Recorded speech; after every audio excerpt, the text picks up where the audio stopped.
प्राणान्नमो भगवते पुरुषाय तुभ्यं ज्ञानेन योगेन च कर्मणा च भक्त्या च सर्वस्वसमर्पणेन आराधिताभ्यां श्रुतिमार्गदक्षैः नमो नमः श्री गुरुपादुकाभ्याम् सुरासुरासेवितपादपङ्कजा करे विराजत्कमनीयपुस्तका विधिष्टपत्नी कमलासनप्रिया सरस्वती नृत्यतु वाचि मे सदा यं ब्रह्मरजन्तमनुपेतमपेतकृत्यं द्वैपायनो विरहकातराजुहाव पुत्रेति तन्मयतया तरमो विनेदुः तं सर्वभूतहृदयं मुनिमानतोऽस्मि। नमोऽस्तु ते व्यासविशालबुद्धे फुल्लारविन्दायतपत्रनेत्र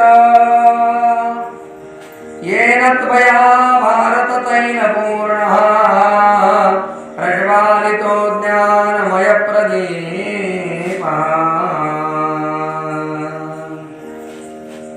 प्रपन्नपारिजाताय स्तोत्रवेत्रैकवाणवे ज्ञानमुद्राय कृष्णाय गीतामृतदुहे नमः।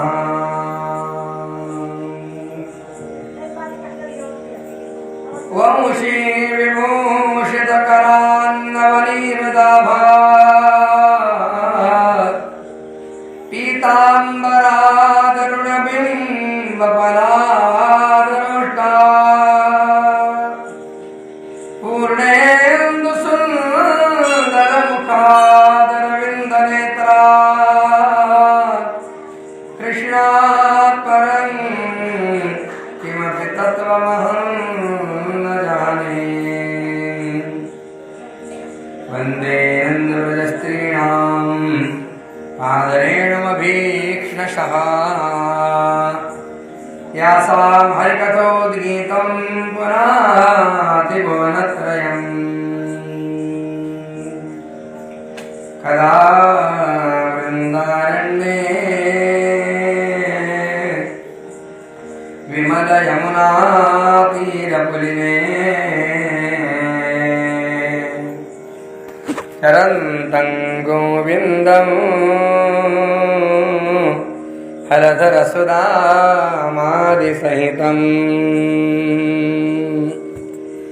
अये कृष्णस्वामिन् मधुरमुरलीवादनविभो प्रसीदेत्याक्रोशन् निमिषमिव नेष्यामि दिवसान्। दुर्गे स्मृता हरसि भीतिमशेषजन्तो स्वस्थै स्मृता मतिमतीव शुभान्दरासि। दारिद्र्यदुःखभयहारिणिका त्वदन्या सर्वोपकारकरणाय सदा प्रचित्ता। सर्वमङ्गलमाङ्गल्ये शिवे सर्वार्थसाधिके शरण्ये त्र्यम्बके गौरी नारायणि नमोस्तुते। शरणागतदीनाथ परित्राणपरायणे सर्वस्यार्ति हरे देवी नारायण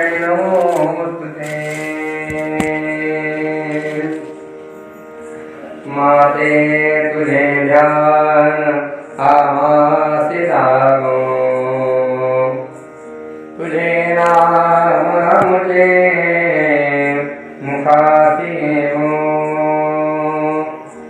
माते तुझे आमी दासानुदास नमस्कार माते तुझे चरणास जगदंब जगदंब ऐसे मनावे देहातीत निलावे स्वानंद साम्राज्य भोगावे समाधि स्थिति जय जगदंब जय जगदंब जय जगदंब जय जगदंब जय जगदंब जय जगदंब कुंडली कवरदा हरि विठ्ठल श्री ज्ञानदेव श्री पंढरीनाथ भगवान की जय गोपाल कृष्ण भगवान की जय अवधूत चिंतन श्री गुरुदेव दत्त नमः पार्वती पतये हर हर महादेव जगदम्बा माता की जय बोल भवानी की जय सदानंदिता उदयोस्तु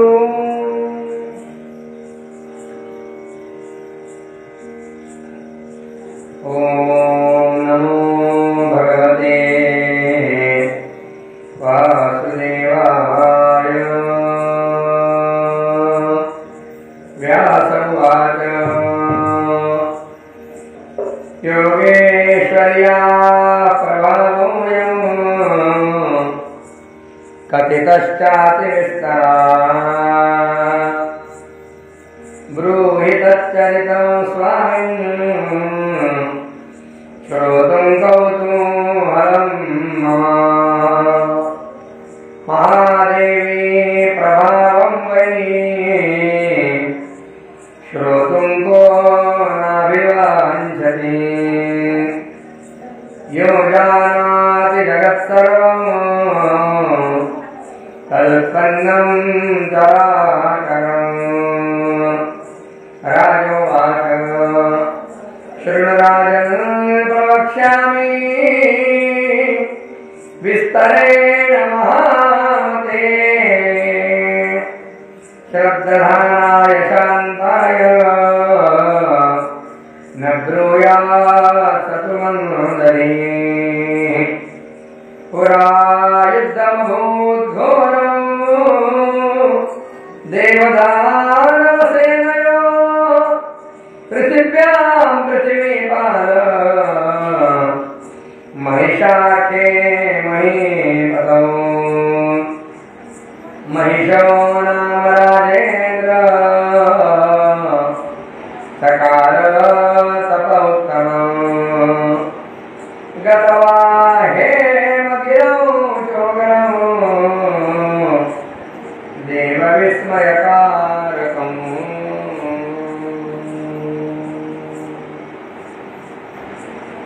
अकारण करुणा वर्णालय अकारण करुणा वर्णालय भगवती जगन्माता आदिशक्ती आदिमाया परमेश्वरीच्या दिव्य कथेमध्ये लीन झालेले महात्मा व्यासजी नैमिषारण्याच्या पावनभूमीमध्ये राजा जन्मेजयला वर्णन करतात. राजन भगवती जगदंबा अत्यंत दयाळू आहे.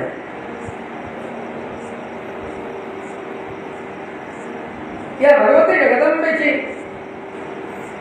कृपा समस्त जगतावर आहे. ती आई आहे, जगत जननी आहे. आणि आईचं अंतःकरण हे अत्यंत कोमल असतं. आपल्या लेकरांची तिला दया येते. ती भगवती अनाथ निधन आदिमाया जगदंबा सगळ्या जगताचं रक्षण करते, सगळ्या जगताचं पालन करणारे. त्रिभुवन पालन वाली भवानी काली, त्रिभुवन पालन वाली भवानी काली. मतवाली मतवाली अंबा मतवाली मतवाली, त्रिभुवन पालन वाली भवानी काली. हतमो कंगन चूड़ा जगमगे, गले जुगत की वाली भवानी आली. फार सुंदर वर्णन केलं. ही जगदंबा साऱ्या जगताचा सांभाळ करणारी आहे आणि म्हणून तिला अनादी असं म्हटलेलं आहे.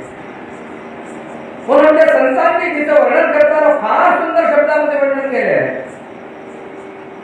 अनादि अंबिका भगवती, बोध परडी घेऊनी हाती. उदो उदो नाचती, भक्त उदो उदो नाचती. उदकारे गणपती अनादि अंबिका भगवती. अनादि अंबिका भगवती बोध परडी घेऊन या. ही अनादि आहे जगदंबा आणि बोधाची परडी आपल्या हातामध्ये. परडी जी अंबाबाईची परडी आहे ना, परडीचं महत्व असतं. नवरात्रीमध्ये विशेषतः परड्या भरल्या जातात. की परडी काय आहे? परडी म्हणजे बोध आहे, आत्मबोध आहे. या जीवाला आत्मस्वरूपाशी रममाण होण्यासाठी, आत्मरूप होण्यासाठी केलेला बोध म्हणजे परडी. आणि ही परडी घेऊन नाचणारे कोण कोण आहेत? गोंधळी. शुक सनकादिक गोंधळी, शुक सनकादिक गोंधळी. शुक सनकादिक व्यास इत्यादी गोंधळी आहेत. म्हणजे या जगदंबेचं दिव्य वर्णन करणार आहे. शुक सनकादिक व्यास गोंधळी, नाचताती सोहम मेळी. नाचताती सोहम मेळी. सोहम जीव आणि शिव यांच्या ऐक्याचा जो बोध आहे त्याला सोहम बोध म्हणतात. फार सुंदर असं वर्णन आहे. याच्यामध्ये रहस्य आहे. अशी भगवती जगन्माता आणि आदिशक्ती जगन्माता सगळ्या भूतमात्रांचं पालन करत आहे. जन्मेजयानं व्यासांना पंचमस्कंदाच्या आरंभी प्रश्न केला, महाराज आपण भगवती जगदंबेची अतिदिव्य अशी कथा सांगताय. किती जरी तिचं चरित्र ऐकलं तरी सुद्धा मन भरत नाही. महामाया भगवती योगेश्वरीच्या प्रभावाचं वर्णन आपण ऐकविलं. आता मला तिचं चरित्र ऐकायचंय, तिच्या लीला ऐकायचं. तिने अनेक दैत्यांचा वध केलेला आहे. महाराज माझं मन भगवती जगदंबेच्या या दिव्य लीला ऐकण्यासाठी अत्यंत उत्सुक झालेले आहे, लालायित झालेले आहे. हे ऐकल्यानंतर महात्मा व्यासांना परमानंद झाला आणि व्यासजी बोलतात, राजन ऐक, मी तुला भगवतीचं चरित्र विस्तारानं सांगतोय. जो मनुष्य श्रद्धाळू आणि शांत असणाऱ्या श्रोत्याला भगवतीची कथा ऐकत नाही ना, त्याला शहाणा म्हणून नाही. श्रोते सगळे जमलेले आहेत, उत्कंठित आहे, लालायित आहे, उत्सुक आहे. मग अशा श्रोत्यांना त्या ठिकाणी कथा सांगावी. आज श्रोत्यांचे सुद्धा प्रकार आहेत बरं का. जर आपण आत्मपरीक्षण करा, आपण कोणत्या प्रकारात बसतो. एक दृष्टांत सांगतो. काय झालं, एकदा एक मूर्तिकार एका राजाकडे आला. त्यानं 3 मूर्ती बनवून आणल्या होत्या, हुबेहूब सारख्या होत्या. राजाच्या दरबारात मूर्ती पेश केल्या आणि त्यानं राजाला म्हटलं, महाराज, या मूर्ती दिसायला जरी सारख्या असल्या तरी या मूर्तींच्या मध्ये वेगवेगळं वैशिष्ट्य आहे, अंतर आहे. राजाने म्हटलं, काय आहे? त्या मूर्तीकार म्हटलं, ते सांगणार नाही. तुमच्या सभेमध्ये विद्वान लोक आहेत, तुम्ही काय करा, परीक्षा करा माझ्या मूर्तीची आणि माझी कला कशी आहे ते पहा आणि त्यानंतर माझ्या कलेचं कौतुक करा आणि मला बक्षीस द्या. पूर्वीचे राजे लोक महाराज कलाकारांचं कौतुक करणार आहेत, कलेची कदर करणार आहेत. राजानं मूर्ती आपल्या सभेमध्ये ठेवल्या, विद्वानांना आवाहन केलं.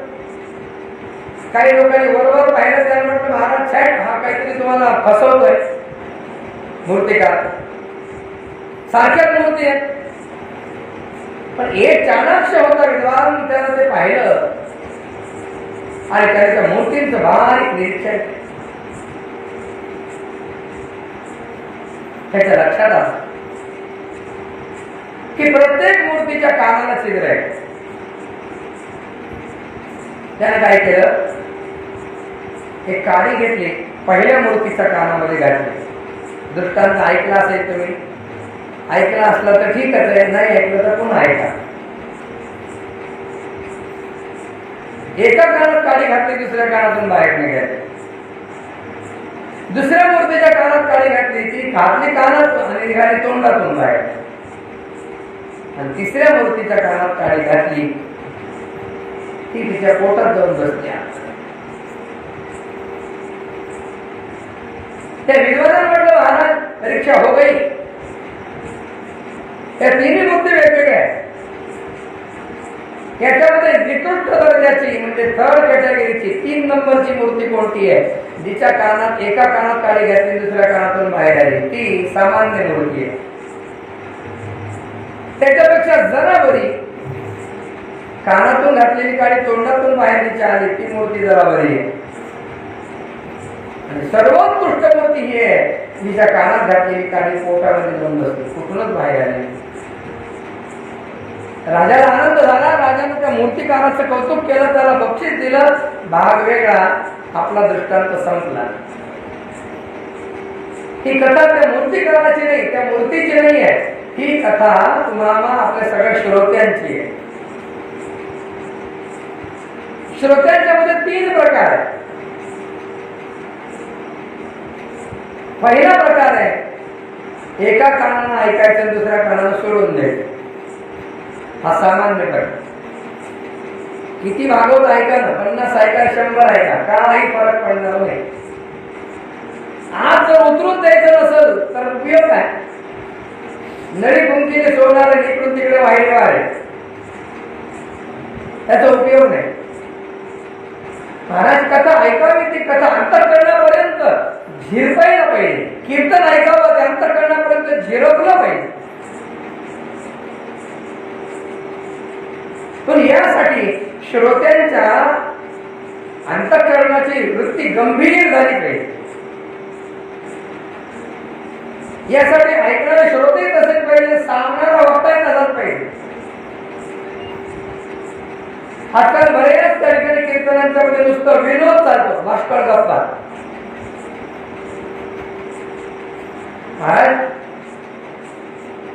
दुर्दैवाची गोष्ट आहे, कीर्तन, प्रवचन, कथा हे काही व्यासपीठ विनोदाचं नाहीये, मनोरंजनाचं नाही. लोकांना हसवलं म्हणजे मग त्या ठिकाणी तो मनुष्य चांगला, तो कीर्तनकार चांगला नाहीये. थोडी कीर्तनामध्ये, प्रवचनामध्ये विनोदाची धारण असावी. जो काही लागली एखादा विनोद असा मध्ये थोडासा झाला, सर्व विनोद म्हणतात, असं झालं म्हणजे त्या ठिकाणी वृत्ती पुन्हा प्रफुल्लित होते. महाराज, थोडीशी झालर असावी. काही लोकांचं कीर्तन, प्रवचन, कथा ऐकून असं वाटतं की हे मनोरंजन आहे का कथा आहे. मी माझ्या मनाचं सांगत नाही. नाथ महाराजांनी आचारसंहिता घालून दिलेली आहे. जसं निवडणुकात आचारसंहिता असते ना, नावाचा बोर्ड लावायचं नाही, बोर्ड असतील ते त्या ठिकाणी त्याला झाकून टाकायचं वगैरे वगैरे पुष्कळ आचारसंहितेचे प्रकार असतात, नियम असतात. तशी कीर्तनकार, प्रवचनकार, कथाकार यांची सुद्धा आचारसंहिता आहे. नाथ महाराजांनी तयार केली. सगुण चरित्रे परम पवित्रे सादर वर्णामी सज्जन वृंदे मनोभावे आधी वंदावी. नाथ महाराज म्हणतात भगवंताच्या सगुण चरित्राचं वर्णन अत्यंत आदरानं करावं. परम पवित्र आहे सगुण चरित्र. परंतु ते सांगत असताना काय करावं? भक्ती ज्ञाना विरहित गोष्टी इतरांना कराव्या. प्रेम भरे वैराग्याच्या युक्ती विवराव्या. भक्ती ज्ञाना विरहित गोष्टी इतरांना कराव्या. भक्ती ज्ञान वैराग्य यांच्या व्यतिरिक्त इतर गोष्टी त्याच्यामध्ये नसाव्या. इतर भाष्कळ गोष्टीला त्या स्थान नसावं. कीर्तन कसं असावं, कथा कशी असावी, प्रवचन कसं असावं, जेणे करुणी मूर्ती ठसावी अंतरी श्री हरीची. ऐशी कीर्तन मर्यादा आहे. संहिता, मर्यादा म्हणजे संहिता. ऐशी कीर्तन मर्यादा आहे संतांच्या घरची. ही संतांच्या घरची कीर्तन मर्यादा. व्यासपीठ असं म्हणतात की व्यास गादी, कीर्तनाची गादी, नारदांची गादी, म्हणून तिथं उभा राहून वाटेल तसं नाही बघ करताय. म्हणून माझी हात जोडून विनंती आहे, जे व्यासपीठावर बसून लोकांना ज्ञानाचा उद्बोध करतात ना, ज्ञानाचा उपदेश करतात ना, त्या ठिकाणी या सगळ्या नियमांचं काटेकोरपणाने पालन करावं. आपण कुणाचं मनोरंजन नाही, आपण देवाची सेवा करतो आहोत या भावनेनं त्या ठिकाणी. श्रोता म्हणजे सामान्य नाहीये. काही लोक मी श्रोत्यांना शिव्या घालताना पाहिजे. लोक असे, लोक तसे नाही. महाराज ज्ञानेश्वर महाराजांनी या श्रोत्यांना म्हटले, प्रभो तुम्ही महेशाची या मूर्ती. श्रोते म्हणजे साक्षात भगवान शंकरांचं स्वरूप आहे. श्रोत्यांना वेळ नाही किंवा घरी उगाच वेळ जाते म्हणून येऊन बसल्याचं समजू नका. माता म्हणजे साक्षात पार्वतीची मूर्ती आहे आणि पुरुष लोक म्हणजे साक्षात भगवान शंकराची मूर्ती. म्हणून ज्ञानोबाने म्हटलंय, वक्ता तो वक्ता नो हे श्रोते नवीन. वक्ता श्रोते नसतील तर कोणाला सांगणार? तुम्ही लोक आलाच नसता तिथे एवढ्या आवडीने ऐकायला, आम्ही कुणाला सांगितलं असतं? परवा असा प्रसंग आला. माझ्या ज्ञानोबांच्या मंदिरामध्ये अधिक मासामध्ये महिनाभर कार्यक्रम होता. माऊलींच्या समोर वेगवेगळ्या लोकांचं प्रवचन असायचं. मंदिरामध्ये सगळ्यांना प्रवेश नाही, मंदिर बंद आहे. आम्ही आळंदीत राहून सुद्धा त्या ठिकाणी रोज मानसिक दर्शन माऊलींचं घ्यायचं. पण एके दिवशी संस्थांमधून त्या ठिकाणी फोन आला, महाराज तुम्हाला सेवेसाठी यायचंय. इतका आनंद झाला. विष्णू सहस्रनामावर प्रवचन होतं, रोज एकेकाचं असायचं. भाग्यानं सेवा मिळाली. 8 महिन्यानंतर माऊलींच्या समोर जाता आलं. महाराज डोळ्यातून पाणी ओघळू लागलं अक्षरशः. तर माऊलीने डोळे भरून पाहिलं, अनेक दिवस दर्शन नाही. मग तिथं प्रवचन होतं, पण त्या प्रवचनाला समोर कोण? माऊली आणि प्रवचनकार दोघच जण. समोर माऊलींची समाधी आणि सांगणारे प्रवचन. त्या ठिकाणी कॅमेराचं शूटिंग होऊन ते बाहेर लोकांना दिसत होतं, लाईव्ह चालू होतं सोशल मीडियावर. त्याच्यामुळे कॅमेरावाला एक मनुष्य आणि एक जण त्या ठिकाणी संयोजक, बस एवढ्याच प्रवचन. तिथे समोर माऊली आहे. तसं इथे तुम्ही सगळे माऊली स्वरूप श्रोते आहात. महेश्वर, उमामहेश्वर स्वरूप सगळे श्रोते आहात. अत्यंत आवडीनं ऐकणारे श्रोते. म्हणून त्यांना सुद्धा लाभ व्हावा आणि अंतरंगामध्ये भगवान श्री हरी त्यांची मूर्ती ठसावी अशा पद्धतीचं वक्तव्य वक्त्यानं करावं, अशा पद्धतीची कथा करावी. कथेमध्ये रंग येतो महाराज. कारण मला सुद्धा 10:30 कोणीकडे वाजून गेले पत्ता लागला नाही. मला सुद्धा वाटलं कारण कथा सोडूच नाही लवकर.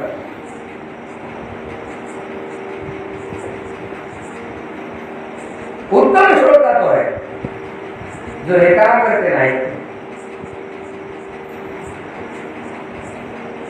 आपल्या अंतरंगामध्ये ते ठसावं. जसं आपण औषध घेतो आणि त्या औषध अंतरंगामध्ये त्या औषधाचा परिणाम धारण करतो ना, तसा कथेचा परिणाम, कीर्तनाचा परिणाम अंतरंगामध्ये परिणाम. म्हणून या कारणानं ऐकायचं आणि या कारणानं सोडून द्यायचं एक निकृष्ट दर्जाचं श्रवण आहे. दुसऱ्या प्रकारचा श्रोता आहे तो ऐकतो, ऐकल्यानंतर घरी जाऊन कुणाला तरी काय ऐकलं ते सांगतो. एकदा काय ऐकलं ते सांगितलं म्हणजे मग समजलं, त्याची कॅसेट कोरी. आणि तिसरा उत्तम दर्जाचा श्रोता आहे जो कानाला ऐकतो आणि अंतरंगामध्ये आपण काय ऐकलंय ते सगळं धारण करतो. आपल्याला अंतःकरणामध्ये ते धारण करायचं. परीक्षित महाराजांना एक कथा ऐकली विमान न्यायला आला. आपण किती कथा ऐकल्या? 50-100 ऐकतच आलो आपण, दरवर्षी ऐकतो. पण त्याच्यामधलं एखादं तत्व आपल्या जीवनामध्ये उतरवण्याचा प्रयत्न आपण केला पाहिजे.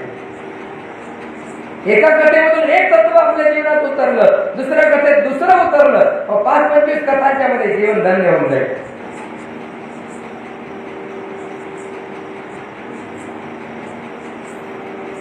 म्हणून उत्तम श्रोता तो आहे जो कथा एकाग्रतेने ऐकतो आणि ते ऐकल्यानंतर एकांतामध्ये पुन्हा त्याचं चिंतन करतो, मनन करतो, निधिध्यासन करतो.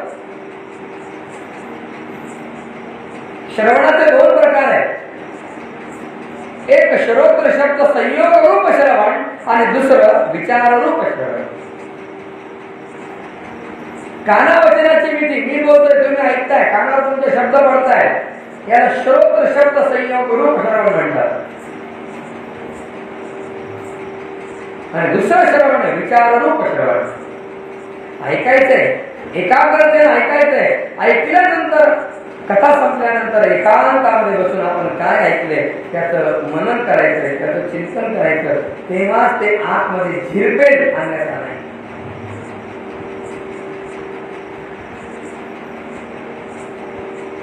माठातलं पाणी, डेऱ्यातलं पाणी गार कधी पडतं जेव्हा ते आत झिरपतं, तेव्हा शांत होतो डेरा. नवीन आलेला डेरा जेव्हा आतमध्ये काही पाणी झिरपतं, झिरपून ते आतमध्ये जेव्हा मुरतं, मग तेव्हा पाणी जास्त गळणे बंद होतं. मग गार होण्याची प्रक्रिया सुरू होते, शीतलतेची प्रक्रिया सुरू होते. तसं ज्ञान आपल्या अंतरंगामध्ये मुरलं पाहिजे, झिरपलं पाहिजे. उत्तम श्रोता असेल तर ऐकणाऱ्याला, त्या ठिकाणी सांगणाऱ्याला उत्साह येतो. महाराज, मला इतका आनंद होतोय की एकतर एवढ्या महिन्यानंतर कथा सांगायला मिळते. मग खरंच तुम्हा लोकांचं मी त्या ठिकाणी धन्यवाद देतो. तुम्हा लोकांना महाशिवरात्रीला शिवपुराण कथा आळंदीमध्ये झाली होती. त्याच्यानंतर पुन्हा त्या ठिकाणी कथा, प्रवचन, कीर्तन सगळे बंद. थोडंफार तर अधिक महिन्यामध्ये चालू होतं, रोज आपल्या तिथं आळंदीत घरच्या घरी काही सत्संग थोडासा.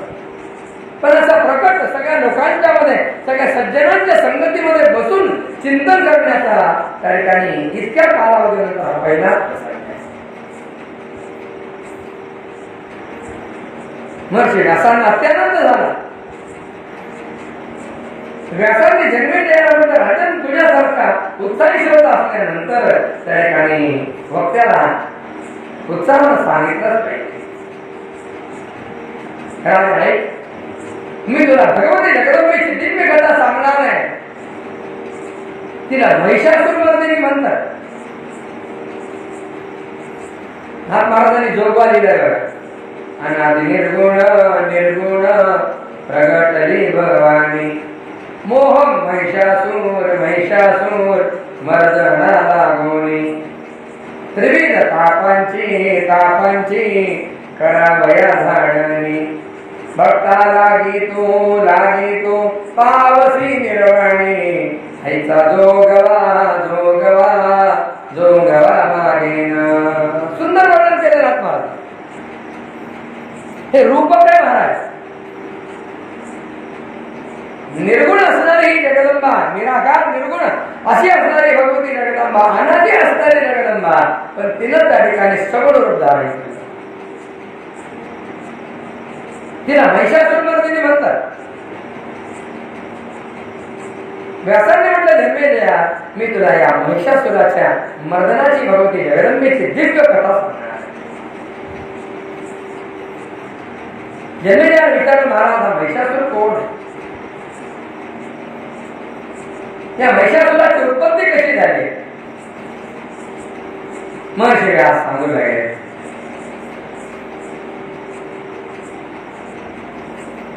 धनु ही कश्यपाची एक पत्नी, त्या धनुचा पुत्र रंभ आणि करम हे दोन पुत्र आहेत. या रंभ करम दैत्यांनी एका सरोवरामध्ये तप करायला सुरुवात केली. करंब जलामध्ये वरून तप करतोय.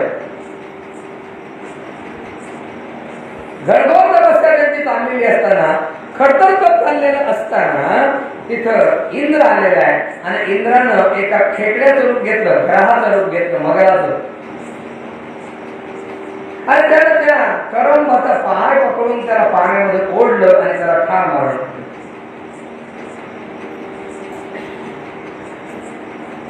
करंबाचा वध केला आणि त्यामुळे त्या ठिकाणी त्याचा दुसरा जो भाव होता रंभ,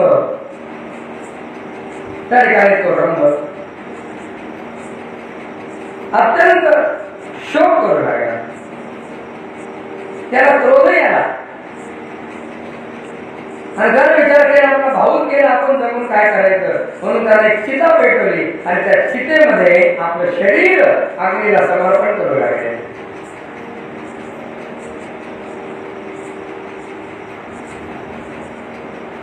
अग्निनारायणाला तो शरीर समर्पण करतो.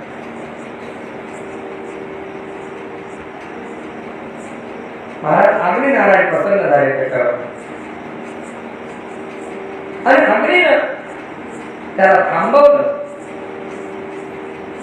विचारलं त्याला रंभाला, काय कशामुळे त्या ठिकाणी प्राणत्याग करतो आहे? त्याने सांगितलं, मला पुत्र हवाय, पुत्र प्राप्तीसाठी मी तप करतो.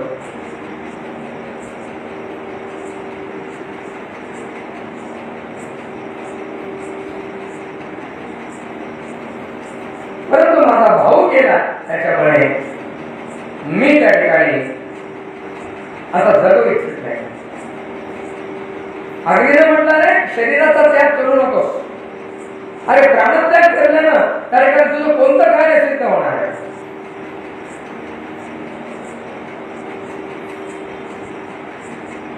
हे जे आत्महत्या करतात ना लोक, याला नंतर पश्चाताप होतो मारताना. आधी अविचारानं आत्महत्या करतात. हे बघा, माणसानं बाकी काही करावं, फक्त आत्महत्या करू नये.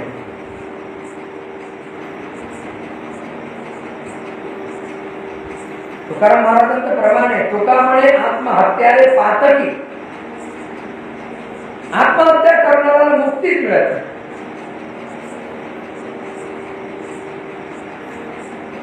कबूल आहे.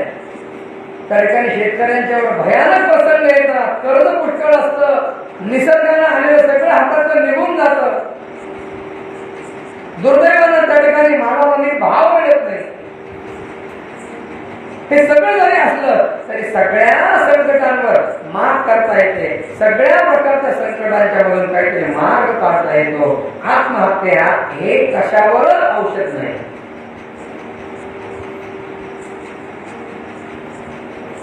म्हणून आत्महत्येचा विचारही काही मनात आणायचा नाही. अशी कोणतीच समस्या नाहीये ज्याच्यावर तोडगा निघू शकत नाही. अरे प्राणत्याग केल्यावर तुझं काय कार्य सिद्ध होणार आहे? रंभाला ते अग्निनारायणाचं बोलणं पसंत पडलं. त्यानं त्या ठिकाणी आपली गळा कापायची तलवार घेतली, त्या हातामध्ये ती टाकून दिली आणि त्यानं अग्निनारायणाला प्रार्थना केली, महाराज तुम्ही जर माझ्यावर प्रसन्न आहात तर मला अभिषेक वर द्या. अग्निनारायण म्हटलं तुला काय पाहिजे? त्यानं म्हटलं महाराज प्रभू मला त्रैलोक्यावर विजय मिळविणारा अत्यंत पराक्रमी महापराक्रमी असा पुत्र पाहिजे.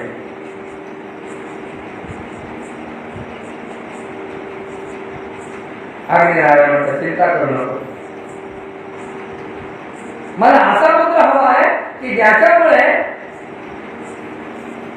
शत्रूचा पराभवच होईल, कुणीही त्याच्यासमोर टिकाव करू शकणार नाही, कोणी त्याला पराजित करू शकणार नाही. तो इच्छेनुसार रूप धारण करेल, त्याला असीम शक्ती प्राप्त होईल आणि सगळे लोक देवता त्याच्या चरणावर मस्तक झुकवतील असा पुत्र मला पाहिजे. अग्नीने म्हटले बघ रंभा, आत्महत्येचा विचार सोडून दे, मी तुला वरदान देतो, तुला पाहिजे तसा पुत्र. इथून ज्या सुंदरी स्त्रीवर त्या ठिकाणी इथून गेल्यानंतर तुझं मन बसेल तिच्यापासून तुला श्रेष्ठ पुत्र होईल. अग्निदेवाचं वचन अत्यंत आनंदित करणार आहे आणि त्या रंभाला अग्निदेवाला प्रणाम केला आणि तो तिथून निघाला. तो रंभ जरी त्यानं तपस्या केली तरी सुद्धा मुळात तो राक्षसी स्वभावाचा होता आणि तो तिथून जात असताना काही अचानक त्याच्या मनात विचार आला आणि त्याची दृष्टी एका म्हशीवर पडली, महिषी. आणि तो पशुभावाला प्राप्त झालेला त्या ठिकाणी तो राक्षस, काम प्रपीडित राक्षस, त्याची दृष्टी त्या म्हशीवर पडली आणि त्याच बरोबर त्या ठिकाणी त्या रंभापासून त्या म्हशीला गर्भ राहिला. अग्निनारायणाचं वरदान खरं झालं. यानंतर पुढून आणखी एक दुसरा प्रचंड मोठा असा रेडा आला. त्यानं त्या म्हशीवर आक्रमण केलं. रंभ त्यावेळेला त्या ठिकाणी त्या म्हशीचं रक्षण करण्यासाठी धावला, पण त्यानं काय केलं, आपल्या तीक्ष्ण शिंगाने त्या रंभाचा वध केला. तो रंभ मरण पावला. ती म्हैस जरी होती तरी सुद्धा तिच्या अंतरंगामध्ये भावना होत्या. तिने विचार केला ज्याच्यापासून त्या ठिकाणी आपल्याला पुत्र होणार आहे तो आपला पती गेला, आता आपण तरी जगून काय करायचं, म्हणून ती सती जाण्यासाठी निघाली. म्हैस आणि महाराज एका वटवृक्षाच्या खाली यक्षाच्या शरणागतीला गेलेली आहे. यक्षाने त्या ठिकाणी त्या म्हशीला वाचविलं. त्यानंतर त्या ठिकाणी तो म्हैसा, तो रेडा मरण पावला. मग त्याने त्या यक्षाने रंभाचं शरीर प्रेत चितेवर ठेवलं आणि त्यावेळेला ती म्हैशी सुद्धा त्या चितेवर सती जाण्यासाठी निघाली आणि तिने त्या चितेमध्ये प्रवेश केला आणि त्याच वेळेला त्या चितेमधून एक अत्यंत दिव्य असा पुत्र बाहेर निघाला. 2 पुत्र बाहेर निघाले आणि हा पुत्र त्या महिषीचा पुत्र महिषासुर. आणि त्याचबरोबर तो रंभ जो मरण पावला होता त्यानं सुद्धा त्या चितेमधून दुसरं रूप धारण केलं आणि तो रक्तबीज नावाचा दैत्य म्हणून त्या चितेतून बाहेर आले. महाबली रंभाच्या पासून त्या ठिकाणी दोघांची उत्पत्ती झालेली आहे.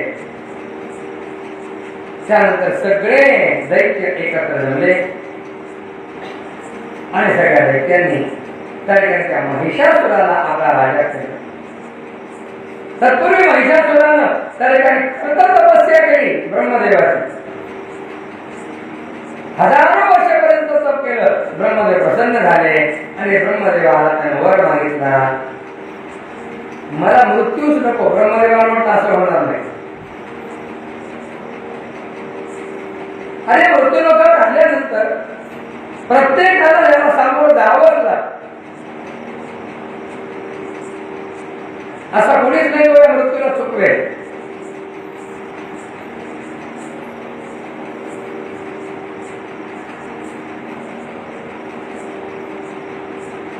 तो संतांनी आम्हाला सुंदर उपदेश दिलाय. उठा जागे वारे आता स्मरण करा पंढरीनाथ, भावे चरणी ठेवा माता, चुकवा व्यथा जन्माच्या धनदारा पुत्र जन. सुंदर वर्णन केलं.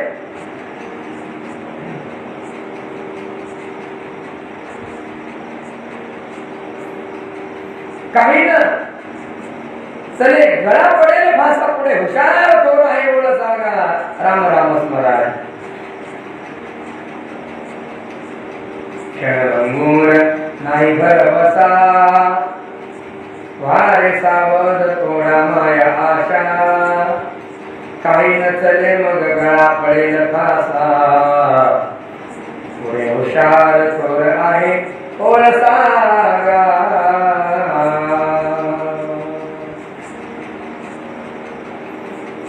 मृत्यू कोणाला सोडत नाही.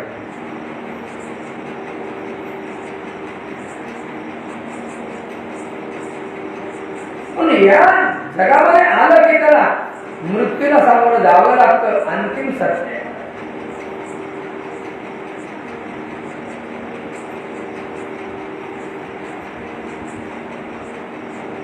ब्रह्मदेवाने म्हटलं महिषासुरा, अमरत्वाचा वर नाही देता येणार तुला, दुसरा काही वर ना. त्या महिषासुराने म्हटलं ठीक आहे, मला मृत्यू यावा पण तो एका स्त्रीच्या हातून यावा. आता त्यांना वर का मागितला होता? त्याने विचार केला स्त्री म्हणजे सामान्य आम्हाला, ती काय आपल्याला मारणार आहे, म्हणजे तिच्या हातून मृत्यू मागितला म्हणजे आपल्याला मृत्यूच येणार नाही, म्हणजे आपण पर्यायाने अमरच ठरवू. हताश म्हणून ब्रह्मदेवावर. आणि यानंतर सगळ्या दैत्याने महिषासुराला आपला राजा बनवलं आणि त्या महिषासुराला राज्यावर अनेक राक्षस त्याला सहाय्यात आलेले. ताम्र नावाचा राक्षसाचा कोषाध्यक्ष पद भूषवित होता. असेलोमा, उदर्क, बिडाल, भास्कर, त्रिनेत्र, कालवंदक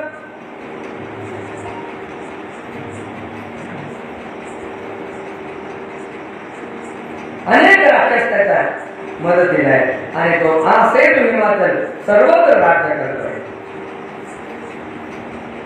महिषासुराची दहशत सर्वांना बसली, त्यामुळे सगळ्यांनी महिषासुराचं त्या ठिकाणी सेवकच वापस केलं. एवढंच काय, ऋषीमुनी सुद्धा, ब्राह्मण सुद्धा यज्ञामध्ये महिषासुराच्या नावानंच आहुती देऊ लागले.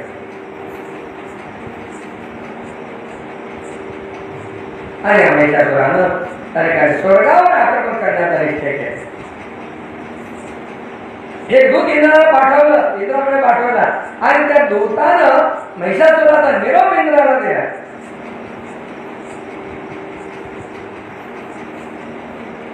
देवराज इंद्र, स्वर्ग सोडून तुम्हाला वाटेल तिकडे जायचं तिकडे जा, आणि इतर जर राहायचं असेल स्वर्गामध्ये तर महिषासुराशी 2 हात करण्याची तयारी ठेवा. महिषासुराला शरण या, तुमचे रक्षण करतील. आणि हे जर पटत नसेल तर युद्ध करायला तयार आहे.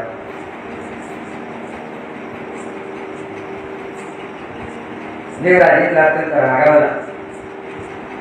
इंद्राने महिषासुराशी युद्ध आरंभिलं तर महिषासुराने इंद्राला परास्त केले. इंद्र भगवान विष्णूंच्या मध्ये आलेला आहे. भगवान विष्णू परमात्माचं महिषासुराचं कित्येक वर्ष युद्ध झालेलं आहे. महिषासुर मरेना. भगवान शंकरांना सुद्धा तो आवडत नाही. सगळ्या देवांचा पराभव झालेला आहे. आणि त्यानंतर सगळेजण वैकुंठाला एकत्र आले. भगवान परमात्मा श्री हरी आणि सर्वांनी भगवान विष्णूंना निवेदन केलं, तेव्हा महिषासुरात अत्याचार वाढलेला आहे, त्याच्यापासून रक्षण करा. सगळं त्रैलोक्य त्याच्या अत्याचारानं त्रस्त झाले. या वेळेला भगवान विष्णूने सर्वांना सांगितलं, तुम्ही चिंता करू नका. ब्रह्मदेवाच्या वरदानानं हा महिषासूर उन्मत्त झालेला आहे आणि ब्रह्मदेवानं त्याला वर दिलेला आहे, एका स्त्रीच्या हातून त्या ठिकाणी तुझा मृत्यू होईल. म्हणून आपण आता काय करूया, या ठिकाणी सर्व देवतांनी आपापल्या शरीरातून आपलं तेज काढायचं.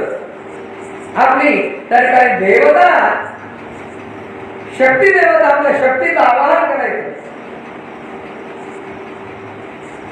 आणि महाराज भगवान विष्णूच्या सामन्यावरून त्या ठिकाणी सगळ्या देवतांनी आपापल्या शरीरातून दिव्य अशी शक्ती उत्पन्न केली.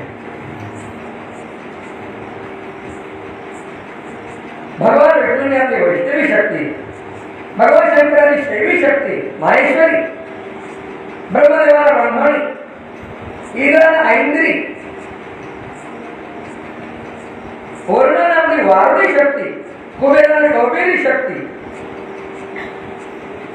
महाराज या सर्वांच्या शरीरातून दिव्य तेज बाहेर पडलेले आहे आणि त्या सगळ्या तेजांच्या मधून एक महान तेजाचा पुंज प्रगट झाला. ब्रह्मदेवाच्या शरीरातून निघालं तेज हे लाल रंगाचं गौर वर्णाचं आहे, उष्ण आहे. त्यानंतर भगवान विष्णूंच्या शरीरातून निघालं तेज सात्विक गौर वर्णाचं आहे, श्याम वर्णाची अत्यंत दिव्य अशी सत्वगुण प्रधान आकृती भगवान विष्णूंच्या शरीरातून निघाली. वरुण, कुबेर, देवराज, अग्नी या सर्वांच्या शरीरातून पृथक पृथक तेज प्रगट झालं आणि या सगळ्यांच्या विग्रहातून निघालेलं तेज एकत्र जमलं आणि त्या तेजाचा एक महान प्रज्वलित असा पुंज झाला आणि तो तेजपुंज तेजाचा गोल अत्यंत महान आणि विलक्षण होता. आणि हळूहळू त्यातून एक अत्यंत दिव्य अशी स्त्रीची आकृती प्रगट झाली आणि ती सर्वश्रेष्ठ झाली, एवढी विलक्षण होती की तिला पाहून सगळे जनता काही आश्चर्यानं थक्क झाले.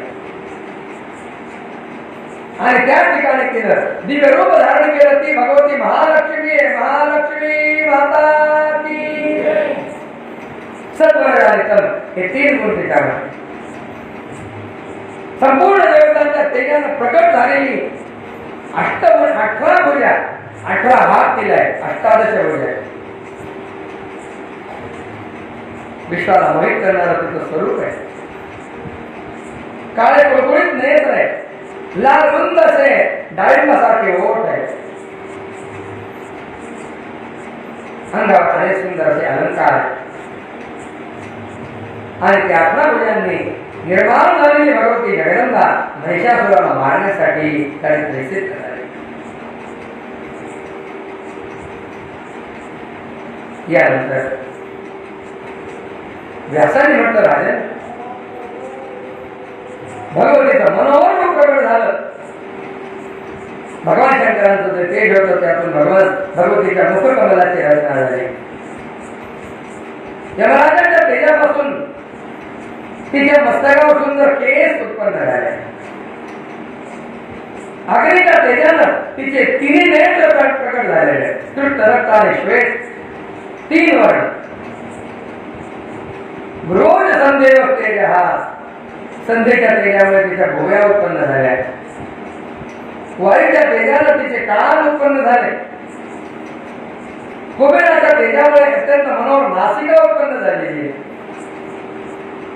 महाराज ती भगवती जगदंबा अतीव सुंदर असं तिचं स्वरूप आहे.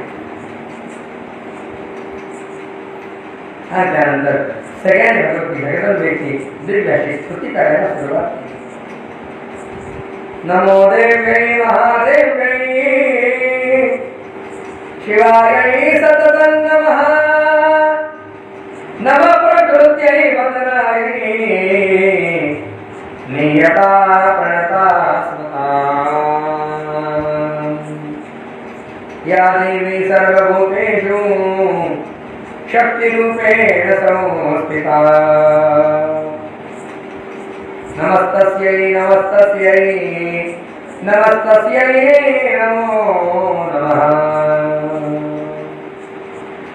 अत्यंत दिव्य अशी स्तुती सर्वांनी केली।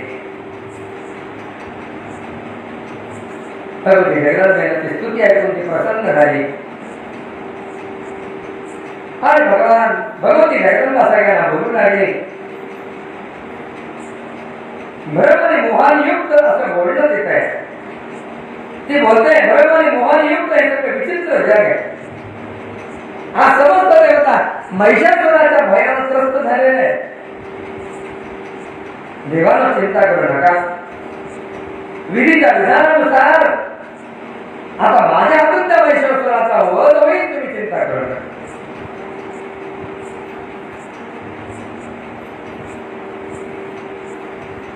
सगळ्यांना परमानंद झाला आणि त्यानंतर भगवती जगदंबेनं प्रचंड अशी गर्जना केली। त्या गर्जनेचा आवाज महिषासुराच्या कानावर पडला। त्या महिषासुरानं सगळ्या दानवांना विचारलं, काय होत आहे, कोणाचा आवाज आहे? आणि एक दूत भगवती जगदंबेच्या जवळ आला आणि त्या भगवती जगदंबेचं ते सर्वांग सुंदर अत्यंत मनोहर असं ते दिव्य रूप पाहिलं। त्या दूताने महिषासुराला सांगितलं, दानवेश्वर, कोणीतरी दिव्य अशी सुंदरी प्रचंड अट्टहास करते, अप्रतिम अशी ती स्त्री आहे। तिच्या सौंदर्याचं वर्णन काय करावं। हातामध्ये त्या ठिकाणी शस्त्रास्त्र घेऊन ती सिंहावर आरूढ झालेली, 18 हात दिलाय आणि सगळे देव तिची दिव्य स्तुती करतायत।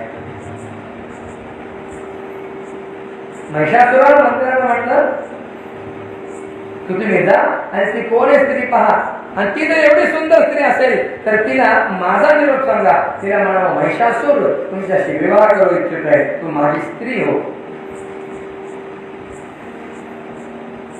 त्यानंतर त्या दूताने येऊन त्या भगवती जगदंबेला महिषासुराचा निरोप सांगितला।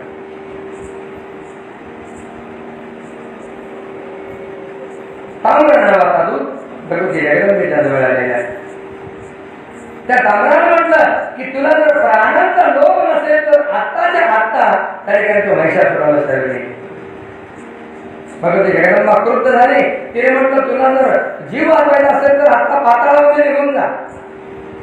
महिषासुराला माझा निरोप द्या की तुला दैत्यांचं राज्य पाताळामध्ये आहे, तुम्ही स्वर्ग सोडून खाली पाताळामध्ये निघून जा। आणि ब्रह्मदेवाच्या द्वारा तुला जो वर मिळालेला आहे, त्या वरामुळे केवळ स्त्री तुला वर करते करणार आहे, आणि जाणून मी त्या ठिकाणी तुझा वर करण्यासाठी आले। महिषासुराने ऐकल्यानंतर महिषासुराला अत्यंत क्रोध झाला।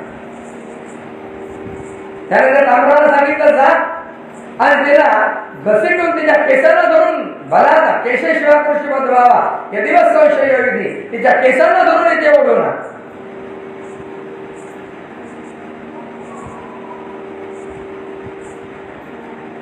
त्यानंतर त्या भगवती जगदंबेनं त्या ताम्राचा वध केला।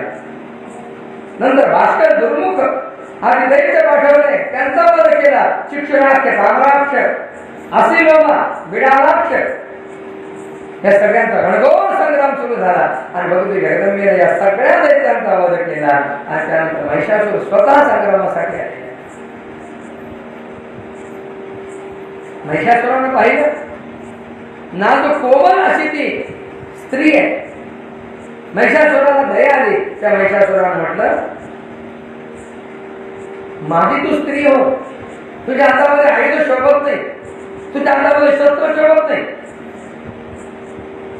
माझ्याशी विवाह कर, नाहीतर तुझी मंदोदरी सारखी स्थिती होईल, तिच्यासारखी अवस्था होईल। भगवती जगदंबेने म्हटलं, मंदोदरी कोण आहे? तो महिषासुर तिला भगवती जगदंबेला या मंदोदरीची कथा सांगू लागली। सिंहल नावाचा देश होता, त्या सिंहल देशामध्ये चंद्रसेन नावाचा राजा आहे। याला गुणवती नावाची भार्या होती आणि या गुणवतीपासून या राजाला एक सुंदर असं कन्यारत्न झालं. कन्या झाली मंदोदरी, तिचं नाव ठेवलं. यानंतर हळूहळू मंदोदरी मोठी झाली, लग्नायोग्य झाली. तेव्हा राजा मद्र देशाचा राजा त्याचा पुत्र सुधनवा, त्या मद्र देशाचा राजा सुधनवा, त्याचा पुत्र कंबुक्रीवर उत्तम गुणवान असा आहे. त्याच्याशी कन्याचा विवाह ठरवला. पण ती मुलगी जरा जास्त एक घर पुढे होती.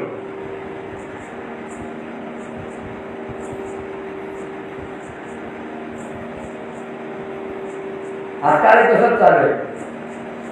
मोठे लोक त्या ठिकाणी चांगलं स्थळ आणतात आणि मुलं काय किंवा मुली काय सरळ धुडकावून जातात. नाही, मला नाही करायचं, हा पसंत नाही, तो पसंत नाही, तो पसंत नाही, तो पसंत नाही, ही पसंत नाही.